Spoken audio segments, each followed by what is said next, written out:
be coming in here in a few minutes.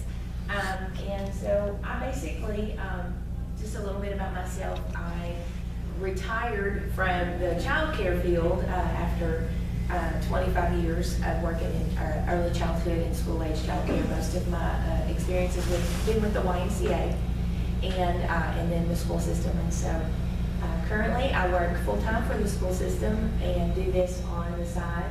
And but it is my passion and my dream and our vision. And so it's all about just, I guess if you could say what do I want to do, I decided that I wanted to change my role to be a childhood preservationalist and a creative coach. And so, and that's what, kind of what we do there. And, but it was ready to pull out my crayons. And it's just a great opportunity that the Lord opened up a door for me to be able to do.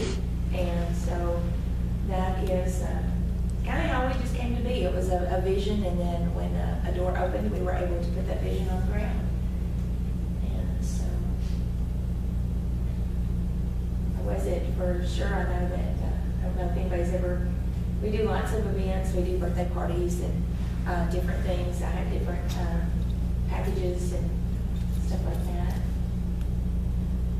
So we offer a service to family, to building memories. It's a safe place to come and brush off some creative juices without worrying about getting paint on the curtains or the dog at home when parents want to come and do. And we have a discovery room that is a playroom for the art of play, just to dust off, because sometimes kids can't sit for a very long period of time, depending on their age or their personality. And so and we welcome kids of all ages. It gives me a chance to dust off some of my creative ambitions too. And I get right in there with them. We love being involved in the community with Kidapalooza is one of our favorites. And never could play in the street as a child, so it was good when I could play in the street with Kidapalooza.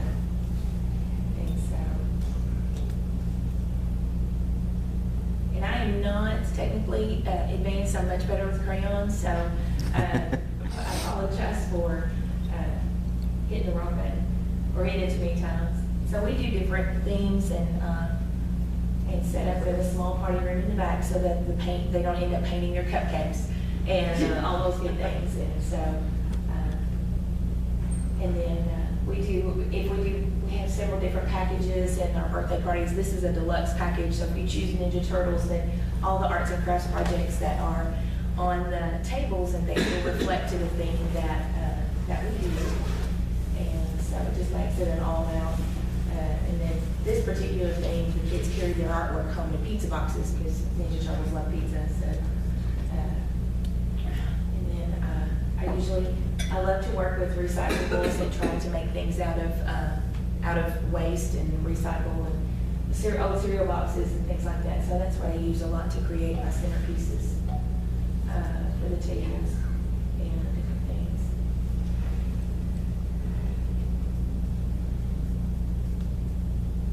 See, I'll just skip there. They do mommy and me classes for little ones in early elementary. And then I also enlist help and give an opportunity for youth to come and volunteer in different community projects and things like that to, I always tell them it looks good on their resume for school.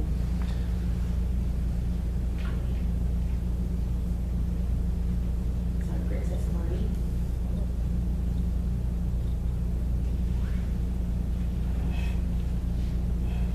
Just more of our pictures of just our families that come and spend time to be there for open art, as well as birthday parties. We focus a lot on open art for parents to come in and working for, we've got some after school clubs that we're starting.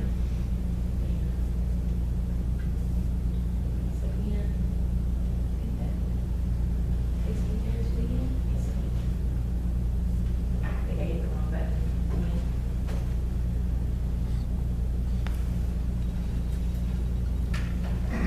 Basically, it's just a world of creativity that offers, when people walk in, they're not quite sure, their imagination goes, wow, when they walk in the door.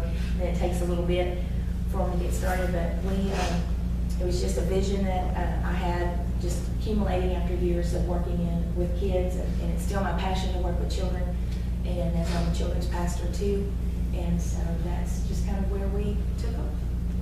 So, does anybody have any specific questions? Yes, sir. How do you currently market your business, and what is your biggest struggle in getting your name out? Well, currently we use a lot of social media, Facebook, Twitter, and we have a web page that we use, and word of mouth, basically. Most of people realize when they come in, they're like, oh, Miss Peggy, we didn't know this was you, because it seems like I've diverted took care of just about every child in Hopkins County. So I know several, and so a lot of, when they start realizing, it's like, oh, this is Miss Peggy's place.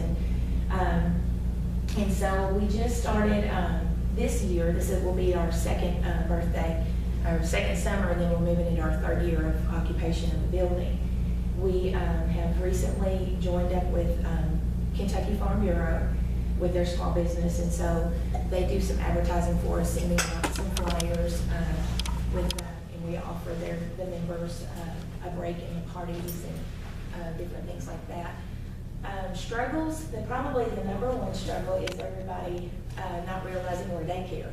And because we had so many daycare, child care facilities closed, that when they saw something that said the Crayon bucket, then people automatically think, oh, that's just another daycare. And we do have a daycare that's behind us with a playground, but so that's been a struggle, just trying to re-educate the community that we're a place for kids to come in and dust off some creativity with their parents and to explore and to enjoy the art of play. And just and we're still getting new people in. They're like, oh, I didn't know you were here. And so those are some of the struggles of just trying to educate the community, as to who we are and what we do. Yes, ma'am. How do you do the timing thing? Like, can a parent bring a child in for how long do the children stay? Okay. Are all of your events organized? Right now, because I work full-time and I'm only able to be open in the afternoons, we first started out being open 5 days a week, where we found out that it was very slow. So to keep our overhead down and the cost, we went to 2 days a week, which seemed to clump it all more, be more effective. So on Tuesdays and Thursday afternoons, we have what's called open art, and that's from 2 to 6, and parents can come with their children. And so for $5 an hour or $7 for 2 hours, they come in and I have resources set up from construction paper to glue to paint to every kind of collage art, different things like that, to making pot holders and a weaving loom. So they can just come in and explore those different types of materials, and then whatever they make, they take home. And then I offer classes that parents can take with their children that are specific, where I've laid out certain projects for them to do. And then we have started an art after-school club, and we're getting ready to start an Explore Kids Club, which is a discovery of nature and art. And so that's when parents can drop them off for a couple of hours for that time, and then be able to participate in the program. Thank you. You're welcome. Yes, Connie. What would you suggest for somebody that, as far as education, like your education, or somebody that is wanting to get into that thing, what would you suggest? As far as them taking The classes, like the classes to be able to college or anywhere? I would say to definitely, when you're going to be doing something like this, definitely need some knowledge in business. When you're taking a business class, to just get some basics if they haven't taken that in school. My major mainly has been the fine arts and different things like that. So just exposing yourself to some of those well-rounded education classes, just some art and theater and things like that, just to and then just getting in, even working in vacation Bible schools and volunteering with groups of children, if this is something that, exposing yourself, which is what I did, taking my field experience with, my education, and also being involved in it as a passion myself, as an artist myself. And so just putting all of those together and just doing finding what you need, but definitely having some of your bases covered of your business and your your management skills and things of that nature. And right now, it's just my husband and myself that run it along with my mom volunteering. So as far as the management skills, we're pretty good on we're pretty good on that one. But being with, again, field experience of being the director of the Kids Center and things like that, I have that managerial experience to put in there too when we grow to the point where we will begin to hire staff. So just some basic accounting and probably some computer classes, because I'm not the greatest on computers, but you know, it's not my strong talent, but I can do it if I need to. So, did that answer? Sure. Yes, sir. Did this start out as a hobby, you decided to do it to for profit? It did. Has it been profitable? The first year we pretty much, we did have a loss, which is expected in the first year. But we did exceedingly well, that we considered, with it being the honeymoon stage, it was new and we were having lots of birthday parties and things of that nature. And so, but now we're in year 2 and that's what I'm calling the terrible twos. We did go into the business without taking out a loan and just making a small personal investment from our own savings and just depending upon the Lord to do the rest. We wanted to do that in case something did not work well, then we would not have a big debt with that. And so in that prospect, we had lots of donations from people who are moving. They're like, I've got all this craft materials and we don't want to pack it to one house. And I come and I have this big box sitting on the steps. And you know, and so I was able to filter in that because we wanted to keep the costs low for our families, especially families who are lower income families, to be able to participate in the arts and do things like that as well. My husband built most of the furniture that is in there, and we bought, you know, a few tables and chairs for the party room and made a few small investments, but again, we recycled as much as we could. We even somebody was throwing out some old chairs and we had a friend of ours that refurnished them and did, so we were able to do that. So, is it a drop-off or does the parent have to stay? For open art, the parents have to stay with them, but if they sign up for a program, then we have enrollment forms that cover, you know, for liability purposes with your insurance, that cover your emergency contacts and allergies and all those kinds of things for just a limited time.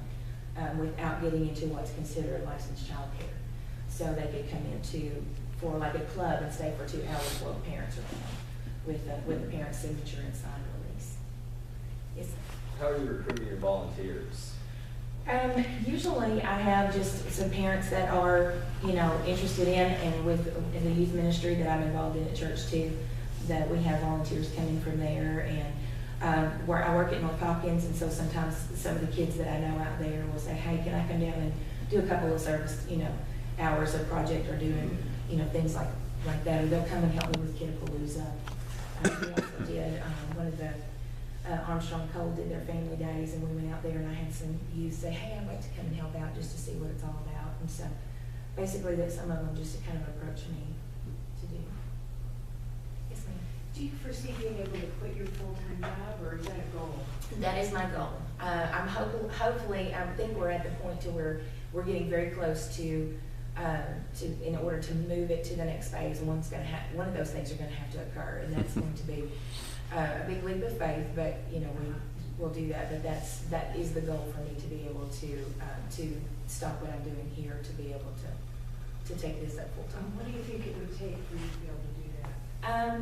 For me to be able to do that is going to require to be able to pay myself what I'm making now outside of the bills and the overhead that we have to do that. So that's what we're working toward, because we do have a bigger picture in mind. But we started small with arts and crafts and a playroom to get our feet on the ground and going and building. So. And the bigger picture?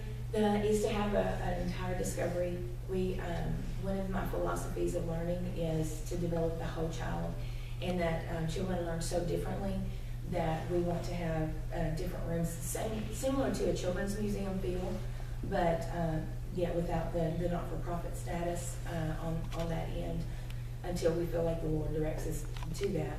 But to have a room that is based on those who learn scientifically and those who learn naturally, We'd love to have a room that kids can go in and experience about the area that we have, whether it's working a simulated coal machine of lifting a bucket and having coal that's dedicated to the coal field and things that are about our community.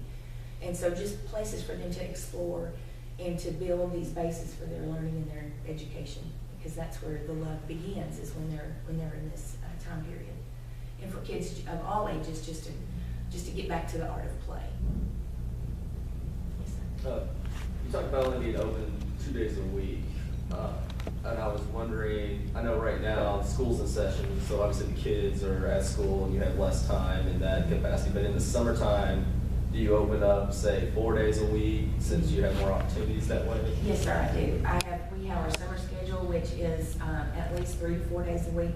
Last summer, we were open 3. We're going to try that this summer too, because that seems to work with the population and the crowd that comes in. And we open in the morning from usually 10 to 4 is the time.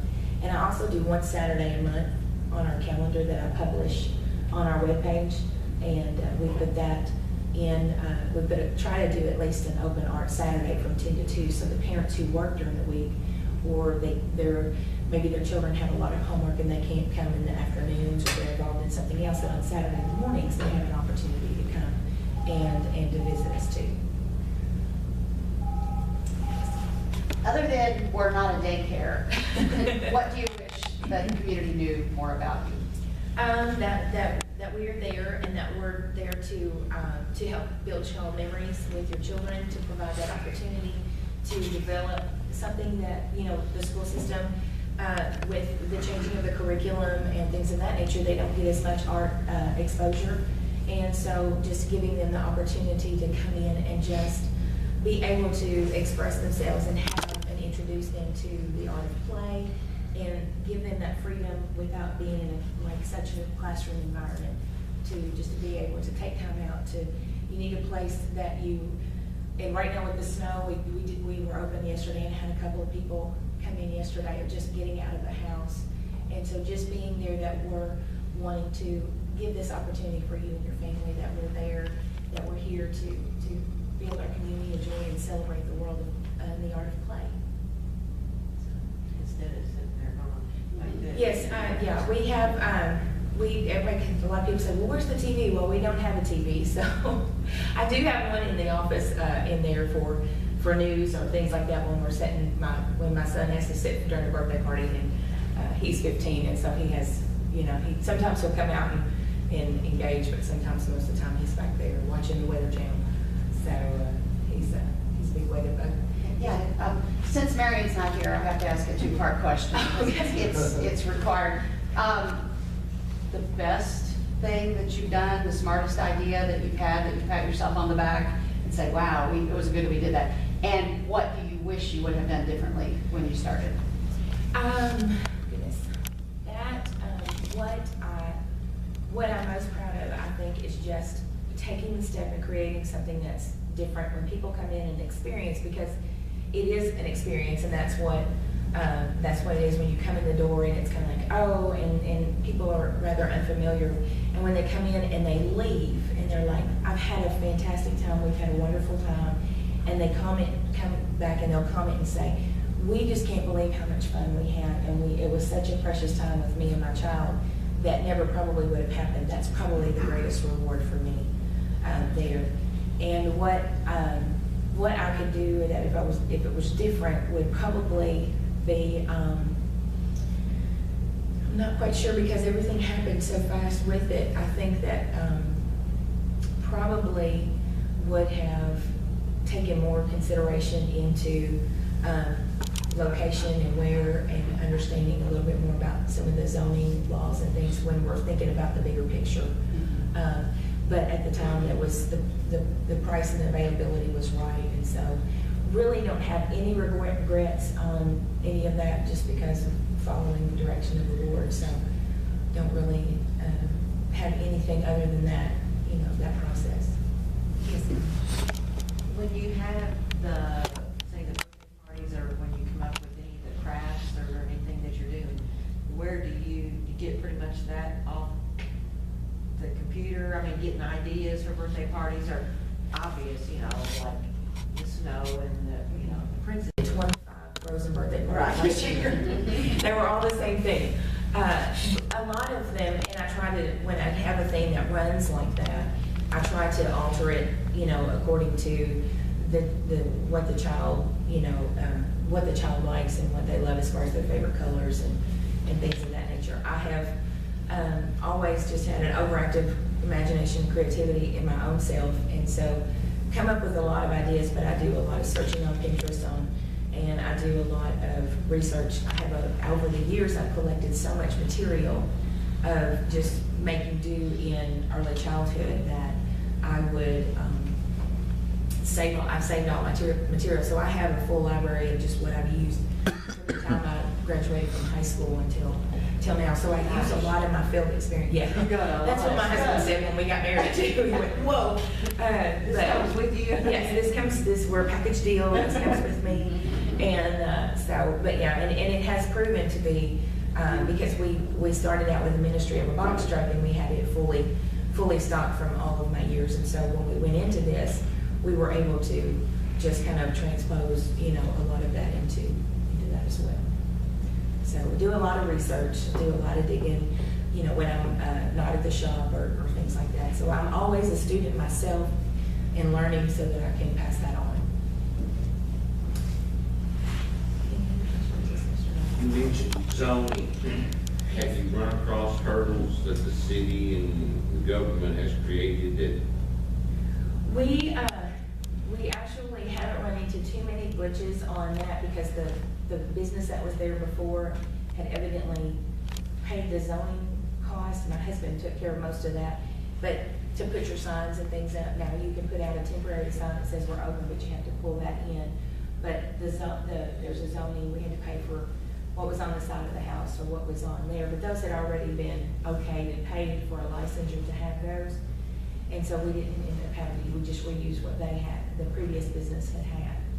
The one thing that we're not sure is we have a beautiful yard landscape area and we want to do some nature things outside there, but we're not sure what the purpose is for putting objects, building a fence in the back, because I know there are certain things as far as adding those types of things and putting some structures that are not movable outside, you know, that would stay there. So those are some things we have to figure out. Yes, sir. Are you buying or leasing? We are renting the facility, yeah. And So your restrictions are really not in stone, they're in stone as far as you stay there, but if Yes. you're not grown, you can. Yes, sir. Keep Yes, going, sir. yeah. Absolutely. That's what we look at. So we're trying to do some things that we know that won't hinder because we understand the zoning restrictions and it's such a busy, we're on that one-way street and it's, the first year we were there were 4 accidents and one that just missed the corner of our building. And so we were just thankful that we weren't open, you know, at the time that had happened. And so to do anything with children out there, we would definitely want to put something along, you know, that line, but it would be in permission with our landlord as well as the city on what would be permissible to do that. But still, we'd like to be able to venture out. So trying to getting to those understandings and educating ourselves on some of those things to be able to move outside to where we can do some art exploration and do some doing some gardening and things like that to teach the kids gardening, and then from the produce from there, our goal is to be able to give it to the food bank and things from the produce from our garden. And so that's kind of some of the goals we want to start teaching the kids and just giving a place for kids to come in and to learn those skills and things like that. Yes, ma'am. I'm trying to think of how to ask this, but, okay, so you have, let's say, just birthday parties, we'll just start with that. And you book a birthday party, and it's for, you know, we'll say 10 kids. Now, is that what do you furnish and what do they have to bring? I have 3 different packages and that fit in. I designed it so that it would fit into whatever budget that they wanted to do or how extensive they wanted to be involved. Mm-hmm. The first one is $100, which is basically just the rental of the facility, and we provide the tables and chairs, but they have to bring all their party goods and the cake and something to drink. Then I have another package where I just do, it's called the Artie Party, where I decorate the facility, our party room with just the party colors. I have certain decorations that I set out for that. And of course that uses, the the facility, they can use all of the materials, and the kids take home what they make. But they still bring the cake and something to drink, because we don't furnish that, because we are not licensed by the health department to be able to provide that. We do provide refrigeration and freezer and like all the cake, knife and server and extra lighters and candles and things that they might forget if they're, if they're on the run, and ice, of course.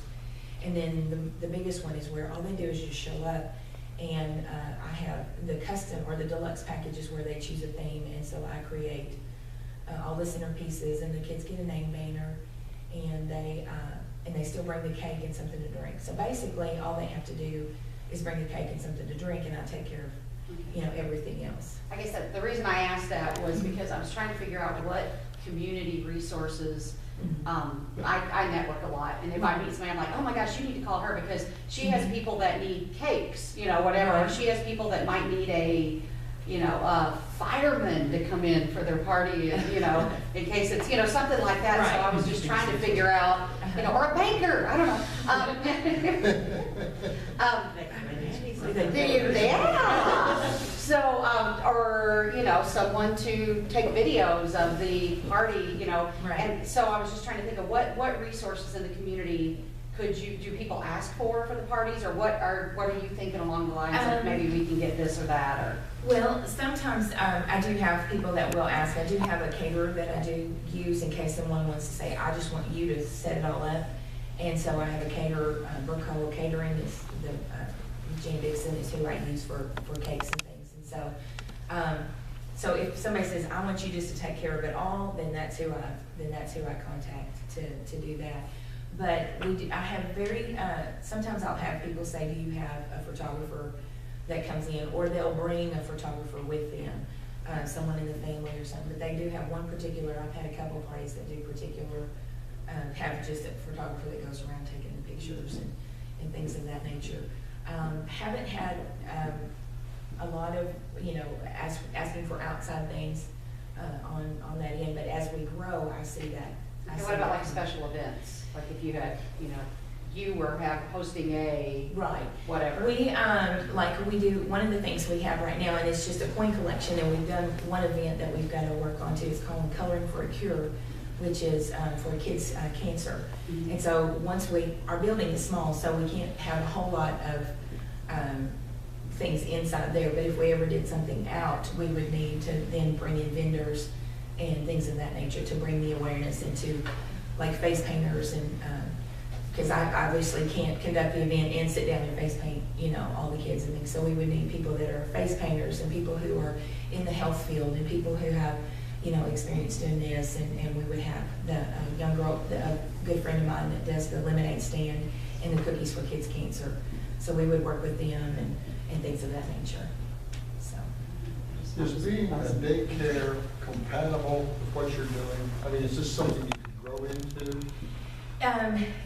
It would be something that you could do into that. I left that field because of all of the regulations of state child care and that come in with it, that just on that aspect don't make it fun anymore. And sometimes you lose so much in meeting the regulations, which are understandably why they're there, but with the fact of just the enjoyment that I get of just the teaching part and experiencing that, and especially for parents who just want their children to have a regular involvement on exposure to the arts and nature and things of that sort. But it could very well go either way should it get to a point where I need to change course and have to go back in that's not a door that's completely shut. So. Any more questions? Thank you very much. Some stuff.